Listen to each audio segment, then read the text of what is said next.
Hi, my name is Craig. I'm 41 years old. A little bit about me. I'm an only child. Mom and dad. I had a pretty decent upbringing for a while. My mom and dad were hard. They both still are very hard workers. Work ethic was instilled in me at a very young age, mainly from my dad. But my mom is a hard worker as well. I don't, I don't even feel like I'm worthy to do this, but I appreciate this opportunity. When I was young, I can't remember exactly how old I was. I was probably about 7. I was molested as a young child, and that messed me up for a very long time. Um, I highly doubt my mom will see this. She doesn't know about YouTube or anything, so my mom does not know about that. I don't want my mom to know about that. I was about 19 before I told my dad, which ultimately was the dad who raised me. I'll get into that in a minute. Um, but there, I held that in for about 12 years or so, um, and from that, I don't want to make excuses, but I started running with the wrong crowd at a pretty young age, 10 years old or so. I was already getting into trouble around 10 years old, and ultimately got into drugs at a very young age, ran with older guys, was introduced to cocaine around 14 years old, but I started before then, smoking marijuana when I was probably about 11. And just rebelled. I always felt like I was a fairly decent guy, even though the Bible I read today tells me that none are good, no, not one. I always felt like I had a pretty good heart for the most part, but I made a lot of poor decisions. I made a lot of poor choices, and you know, it, my dad, he smoked marijuana, still does to this day. So he found out I was, and he was like, "Hey, I'd rather you just do it around here instead of run the streets," and I did. Um, I, at that age, I thought it was cool. But so my mom was around till I was, so I can't remember the ages very well. I want to say I was about 12, 11 or 12. I caught my mom cheating on my dad, not physically in the act, but close enough. I wasn't stupid. I knew what was going on. Went back and told my dad. Ultimately, they split, separated, and then eventually divorced. My mom was only 19 when she gave birth to me. She was pretty young and just wasn't ready, I guess, to be a mom. Even though, now that I look back on it, she was a pretty good mom when I was a kid. I have forgiven her. For a long time, I held resentments, a grudge, whatever you want to call it, for a long time, years. And I have since forgiven her, and we speak or text pretty much daily. Me and my mom do. She doesn't live too far from me.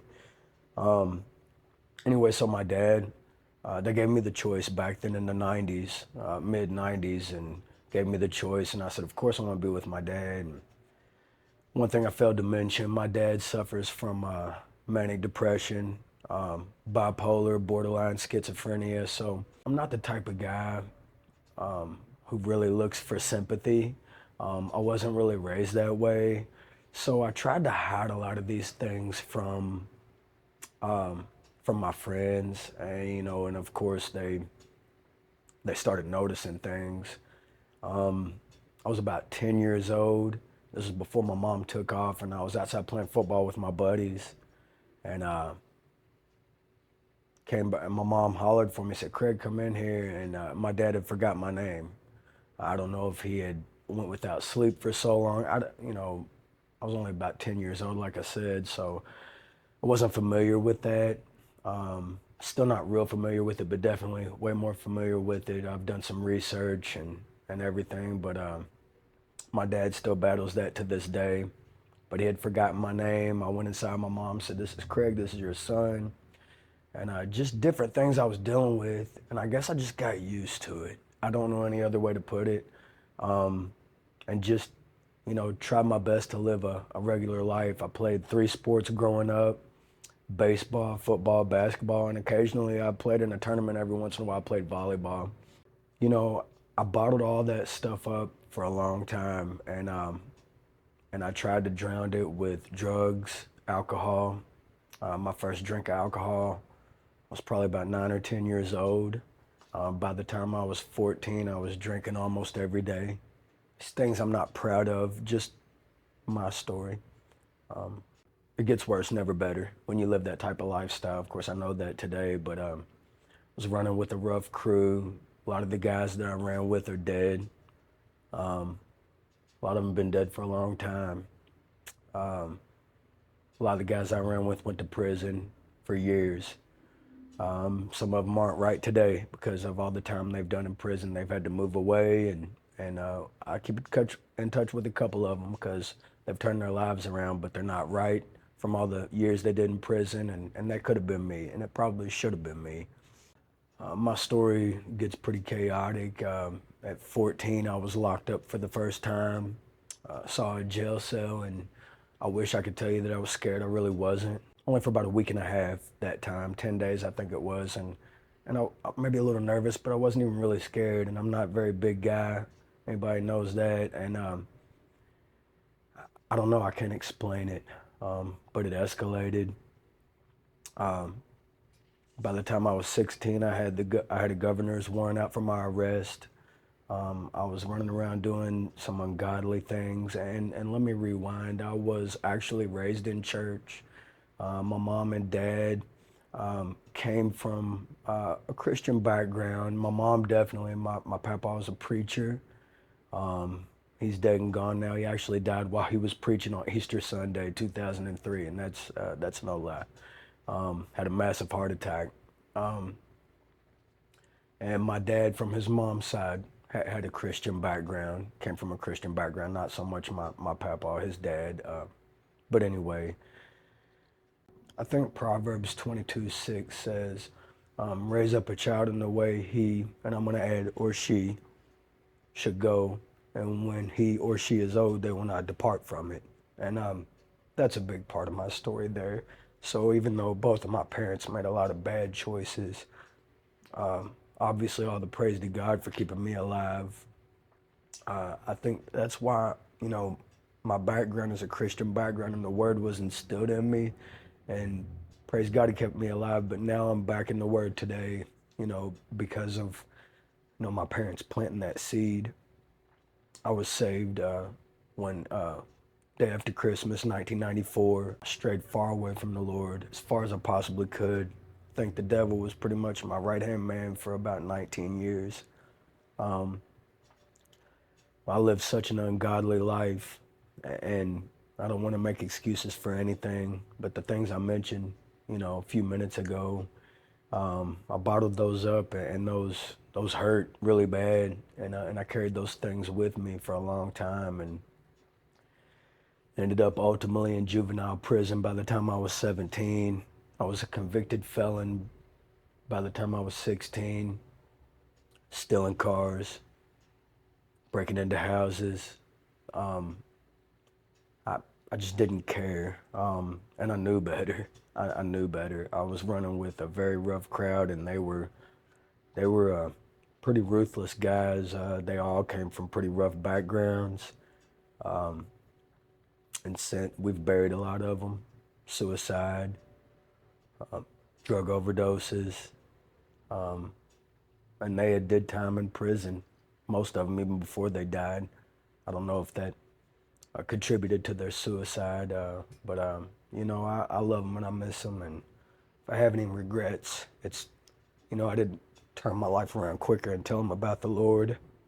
Uh, I'll have to answer for that one day, and I'm prepared for that. Fast forward, and my dad did the best he could with a little young buck like me. He would let us throw house parties and stuff, and I'm not condoning any of that, saying my dad should have did that, but considering my dad's mental health and everything, I feel like he did the best that he could. And today, now that I'm finally clean and sober, I could see that. But I struggled hard. You know, the partying over the years. It was okay, I guess, up till I was about 18 or 19. And I can remember about maybe around 19 years old, I was drinking alone, doing drugs alone. I didn't even want to be around anybody. I was already starting to lose friends around that time. I'll never forget. I lost my best friend in 2004. I was close to a lot of those guys, but we had a party, and a buddy of mine looked across the table and he said, "Craig, I saw you talking to your bottle of liquor." He said you were having a conversation with it. And I'll never forget that. Ironically, that same night or the night after, one of my ex-girlfriends, I came to and my eyes were rolling in the back of my head and she was over top of me, smacking me. She thought I was gonna die.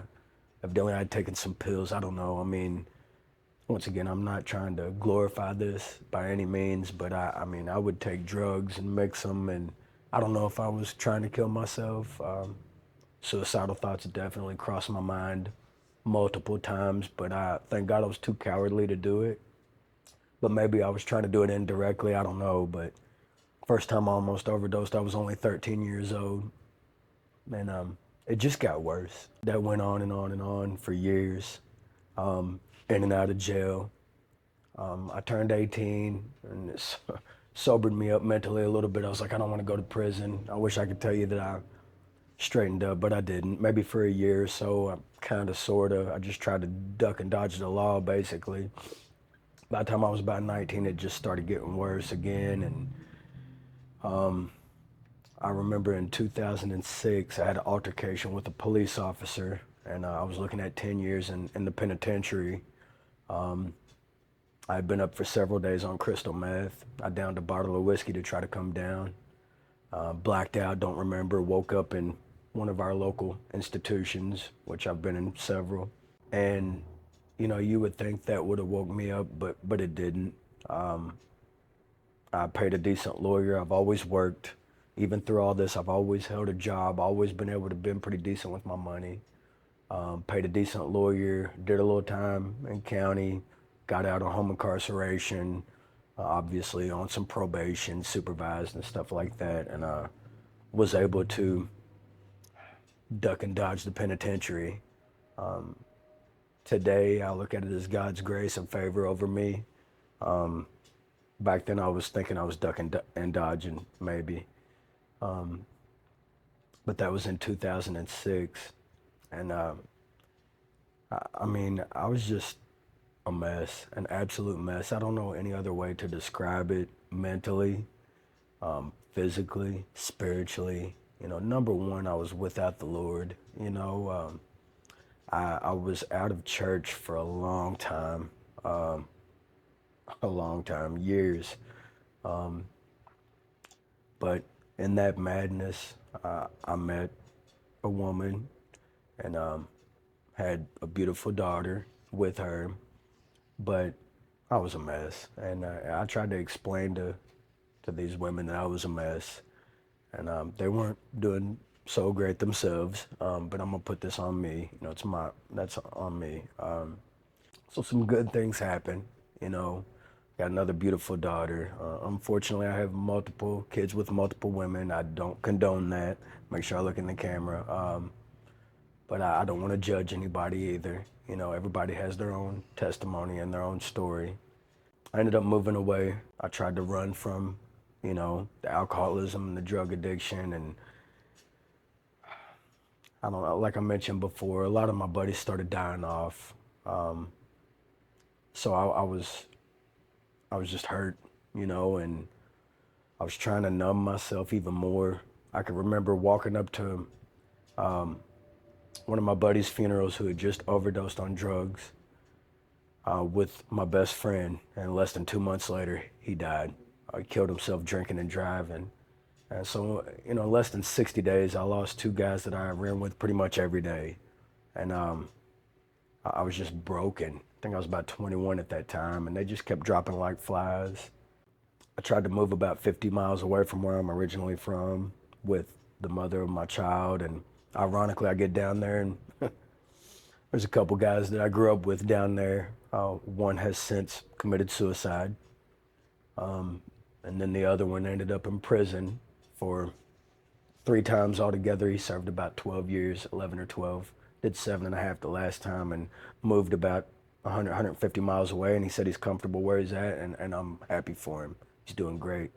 But the reason why I say that, I found out that the Lord was showing me, hey, Craig, you can't run from this, and I was miserable. I was waking up in the middle of the night to drink, to get rid of my shakes, maybe in my mid 20s.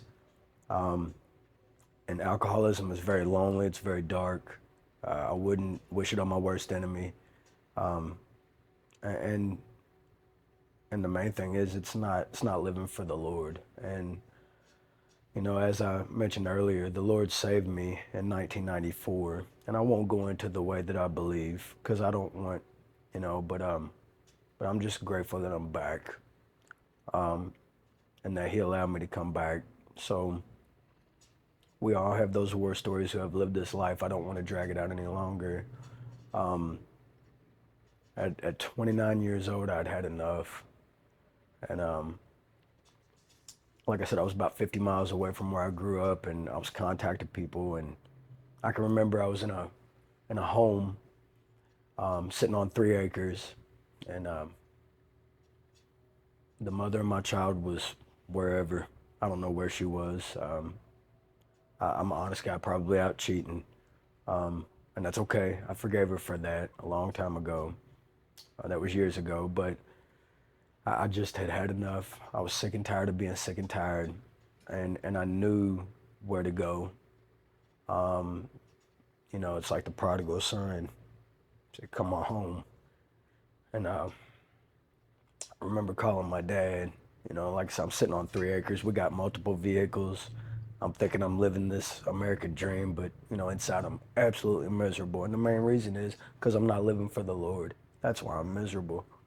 And my dad said, "Come on up, son." He said, house is paid for. You just buy your own food.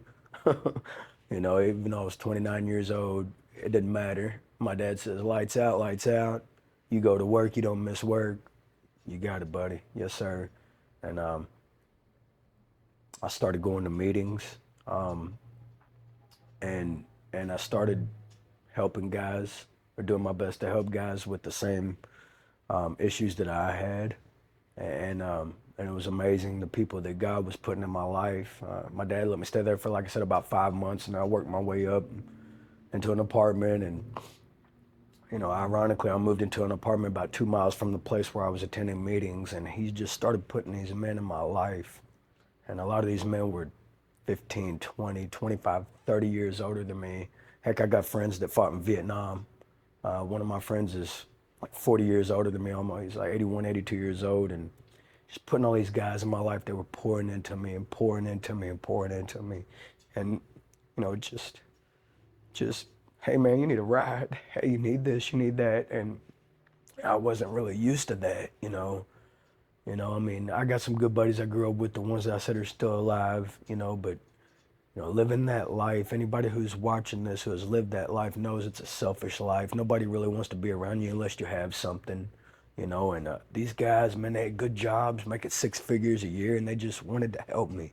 They just, God had worked in their life, and they just wanted to show me, hey, look, man, you're worth more than that, and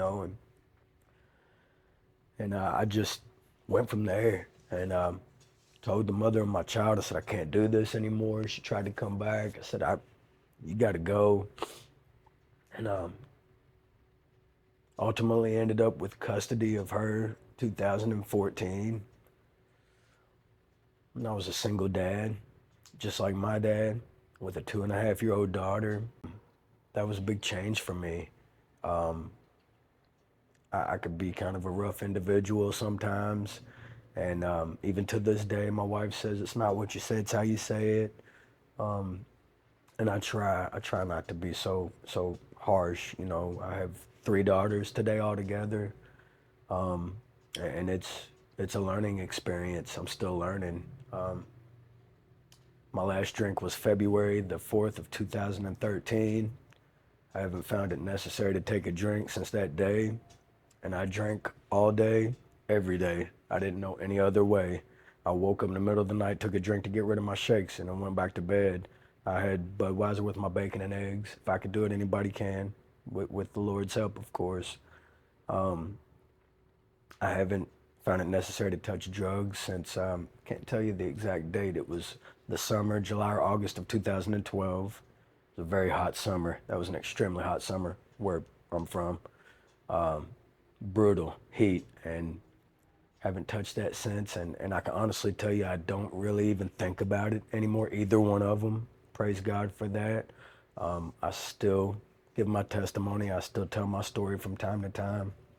And it's a blessing. You know, I tell everybody I've been on borrowed time since 1996 because that's the first time I almost died, and there's multiple times since I almost died. And there's a reason why I didn't die, and it wasn't because I'm just this grand dude and this great guy. It's because the Lord had work for me to do, and I'm still here because my work's not done yet. And I'm grateful that I know that today. But uh, it was a challenge being a single dad. It was very hard. Um, I was working 65, 70 hours a week. A lot. It was a learning experience to say the least, and but it's okay. I'm grateful for that.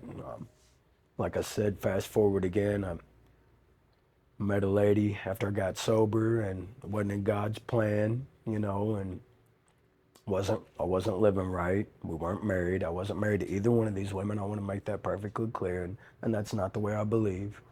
Um, had another beautiful daughter who will be 9 in September, and then the first one will be 14 in October. And her mom got on drugs, and I stayed clean and sober the whole time. Ultimately, ended up with full custody of her. Um, Off and on, it was a process, but there was one point, New Year's of 2017, I had both these girls by myself, and it was very hard on me. I'm not gonna sit here. I've been through a lot in my life. I got some pretty thick skin. I'm kind of a roughneck little dude. That was very, very hard on me. Nodding out at stoplights from lack of sleep. Um, I'd be running one daughter to my mom's, the mom that left me, you know, help was helping me. Be running one daughter to one end of town, running back to the other end of town to get one daughter off the bus, calling the bus compound. They knew I was a single dad, and these people were helping me. They see me trying to better my life. They would help me, and I get emotional because the Lord, you know, I didn't have emotions for a long time. I seen a lot of bad things, and I wish I could tell you I cried when I seen them, but I didn't. A lot of my wounds are self-inflicted. I'm not looking for sympathy, but I'm so glad that the Lord gave me another chance. And since I've been clean and sober, I've been able to help a lot of men through Him. I was asked to speak at a meeting at a women's recovery center about 2 hours from where I'm from, in 2017, and I did that. I was so nervous. It was like 125 women. And I took a buddy of mine with me, so I need another dude, all right?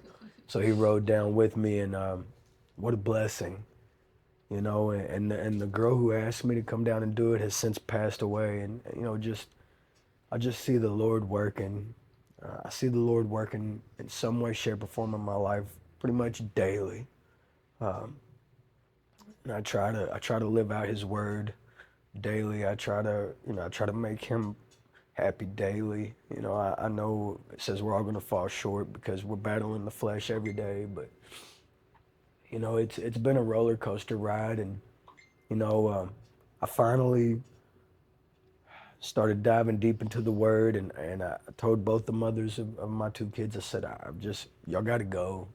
And a lot of stuff was happening. I'm not going to drag the story out any further with that. There's a lot of details to it, but ended up with two girls by myself. Uh, the Lord placed an amazing woman in my life. And she said, Craig, I think something needs to be done. And like I said, on that youngest daughter, it was off and on. And I remember I just told her, I'm tired. I'm tired.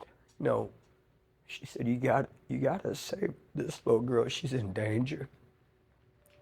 I said, yeah, I know it's getting bad. Her mama was on drugs and she was living in a rough neighborhood. And I remember I pulled up and said, I'm gonna go get her. And my daughter was outside running around barefoot. The drug dealer pulling up behind me, and I didn't care. He's a big old boy, but I was ready for him if he wanted some. And I remember looking in my side view mirror, and he glanced over and he turned his head because he knew I wasn't there for. There's prostitutes walking around. My daughter runs up to me, hugs me, and I'm thinking, I'm supposed to be protecting this little girl, and I felt so terrible. I mean, I don't think anything bad happened to her, uh, but we had to, where I'm from, uh, for guys, it's tough. You you got to take it to court and you got to prove and especially with a track record like mine, and that's okay. I mean, but we did. Me and my wife at the time. I don't think we were married, but we got married quickly because we wanted to live right for the Lord. And what a blessing, because the Lord knew that I couldn't do that on my own. And it says in the Bible, a helpmeet. It says the Lord will provide you a helpmeet. And so she's my helpmeet. All these women that I've mentioned before, they weren't helping me. They were just dragging me down. Um, they did give birth to two beautiful daughters, and I'm not gonna take anything away from that. And I hope and pray that they, truly find the Lord and live for Him. I have no animosity towards these women. But as a dad, it was my job to protect her, and I felt like I was failing. But this whole time, everything I was going through, the Lord had His hands on me. You know, and it says that somewhere in Hebrews, He's a rewarder of those who diligently seek Him. And I can't say I was doing that every day because I do my best to be transparent today and not lie, even though I lied for years. I was a liar, cheat, thief, you name it, for years. Um, and I felt like I was doing my best to diligently seek the Lord, and He just kept providing. Might not have been the way that I wanted it, and obviously, but it didn't matter because it all worked out in the end, just like it always does when He has His hands on it. But you know that that's pretty much the gist of it. I met my beautiful wife, and she has been a blessing. We've built a home. I think we went through more in 2 to 3 years than most marriages do in 10 to 15. I sold a home. We built a home, went through a custody battle, all this within a 2 to 3 year span. Um, there's probably some other things I'm forgetting, but we met at this church, and this church that I go to has been a blessing.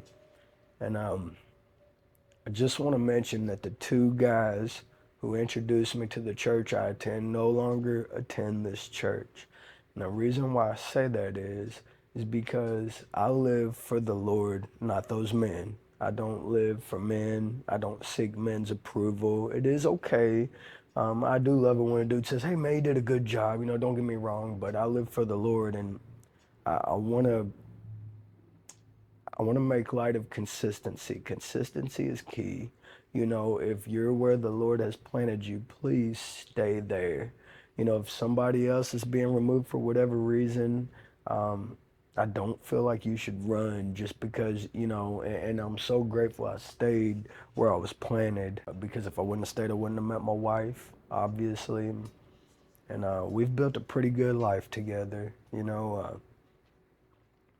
Keep us in your prayers.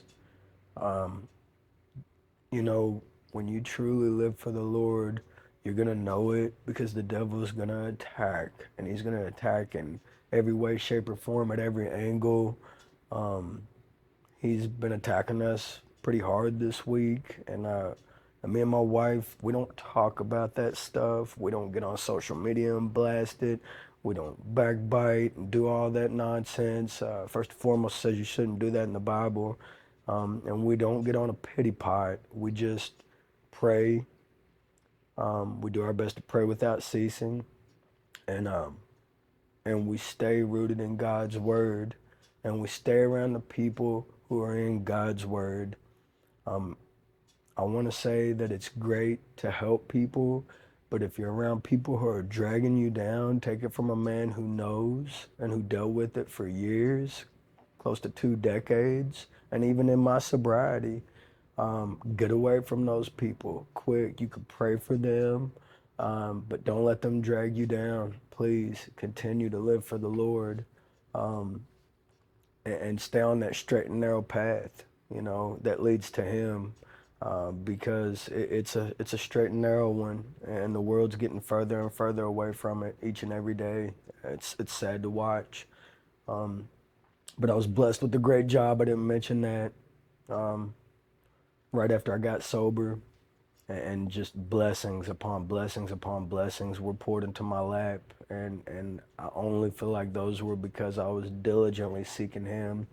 I got a beautiful stepdaughter. I call her my daughter. She'll be 19, and it's amazing because in our household, all three of our daughters do not have their other parents because of drug addiction. And I don't think that's ironic. I think that the Lord introduced me and my wife so she could be my helpmeet, and we could help parent these kids, because there's no telling where they would have ended up had we not got together. Um, and I think that's just amazing, and all the praise to Him for that. One thing, I'll end it right here. What I try to do every day is be the complete opposite of what I used to be.